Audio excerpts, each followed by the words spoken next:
আসসালামু আলাইকুম pro Brazil football fans. দর্শক, নেইমার জুনিয়র তো সৌদি আরবে থাকছেন, এটা তো মোটামুটি নিশ্চিত, কেননা গণমাধ্যমে কিন্তু ইতিমধ্যেই প্রকাশ পেয়ে গিয়েছে যে নেইমার জুনিয়র 2025 সালের ক্লাব বিশ্বকাপ আল হিলালের জার্সিতেই খেলবেন।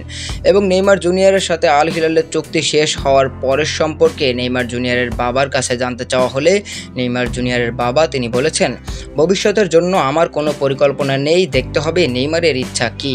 ভালো লাগুক আর না লাগুক, সৌদি আরব তাকে খুশি করে, সেখানে সে খুব খুশি। এটি সেই দেশ যা আপনাকে রক্ষা করে এবং যত্নের সাথে আপনাকে ঘিরে রাখে। মূলত নেইমার জুনিয়রের বাবা তিনি কিন্তু সৌদি আরবের এই দেশটাকে নিয়ে বেশ প্রশংসা করেছেন এবং তিনি বলেছেন নেইমার জুনিয়রকে নিয়ে আসলে ভবিষ্যতে তার কোনো পরিকল্পনা নেই, তবে দেখতে হবে নেইমারের ইচ্ছাটা কি। এছাড়াও নেইমার জুনিয়র যে ইনজুরি থেকে ব্যাক করছেন এবং ব্যাক করবেন আপনি বলতে পারেন, তো সেই বিষয়েও কিন্তু নেইমার জুনিয়রের বাবা বেশ কিছু কথা বলেছেন। তিনি বলেছেন, আমরা জল্পনা কল্পনা দেখছি, আমি জানি বাজার অপেক্ষা করছে কিভাবে নেইমার ফিরে আসবে, কিন্তু সে সবসময় আগের চেয়ে ভালোভাবে ফিরে আসে, এই সময়ও কোনো ভিন্ন হবে না।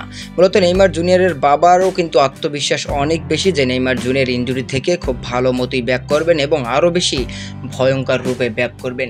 তো দর্শক, আপনার কাছে একটা প্রশ্ন রেখে যায় ভিডিও শেষে যে নেইমার জুনিয়র ইনজুরি ছেড়ে 2025 সালে আল হিলালের জার্সিতে মাঠে নামবেন এবং তিনি কি আগের চেয়েও ভয়ঙ্কর রূপে ব্যাক করবেন, নাকি নেইমার জুনিয়র হারিয়ে যাবে, তার সেই পুরনো ছন্দ খুঁজে পাবেন আর ফুটবল মাঠে।